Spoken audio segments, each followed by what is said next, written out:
Shalom Parashat Achrei, première montée, l'amour sans frein des fils d'Aaron. À la suite du décès soudain des fils d'Aaron, Nadav et Avihu, le jour de l'inauguration du Mishkan, le tabernacle, Dieu détaille à Moshe Rabbeinu les lois relatives au service divin dans le Saint des Saints. Nadav et Avihu avaient pénétré à l'endroit le plus saint pour avoir été pris par un élan incontrôlé d'amour.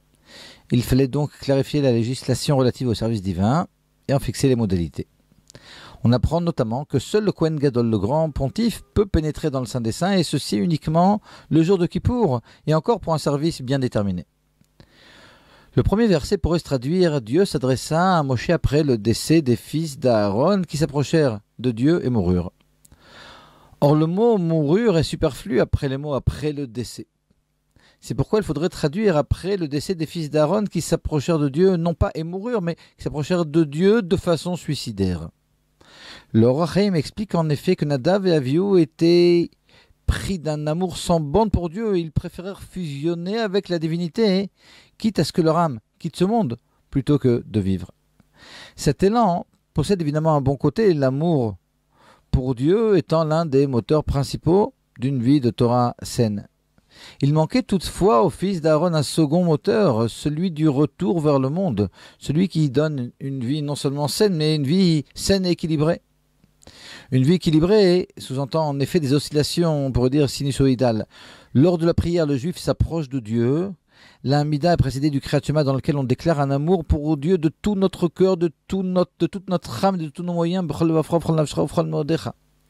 Lors de l'Amida, le juif se tient devant le Créateur, plein d'amour, réveillé dans le Kriyat Shema qui a précédé.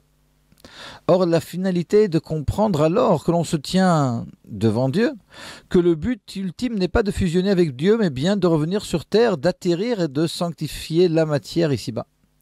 Ce mouvement de retour sur terre ne pourrait certes suffire, l'élan d'amour étant la phase durant laquelle on remplit ses batteries pour recueillir les forces nécessaires finalement à la sanctification du monde. Par conséquent, l'enseignement des fils d'Aaron est ici double. Alors il y a l'enseignement de leur acte directement et puis l'enseignement finalement qui a suivi leur décès.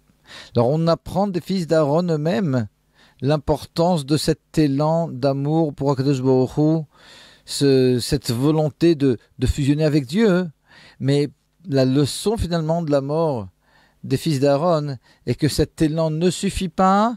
En réalité, si ce que l'on recherchait, c'était fusionner avec Dieu pour notre bien-être, alors évidemment, ça aurait été peut-être la solution. Mais dans la mesure où ce que l'on recherche, c'est d'accomplir la volonté d'Hachem, alors lorsque, pris d'un élan d'amour, on se trouve devant Dieu, on comprend que la réelle volonté d'Akadosh Baruch Hu, de Dieu, c'est que finalement, on redescend d'ici-bas pour sanctifier le monde. Et donc toute notre vie doit être une vie sinusoïdale dans laquelle on monte et on descend. Alors ne faire que monter, évidemment, ce n'est pas la solution. Ne faire qu'être finalement attaché à la matière, se remplir ses batteries, n'est pas non plus la solution. La solution est finalement ce qui s'appelle le Ratzo Vashov, c'est-à-dire l'élan vers Dieu, comprendre sa volonté, et puis revenir ici-bas, sanctifier le monde. Bezrat Hashem.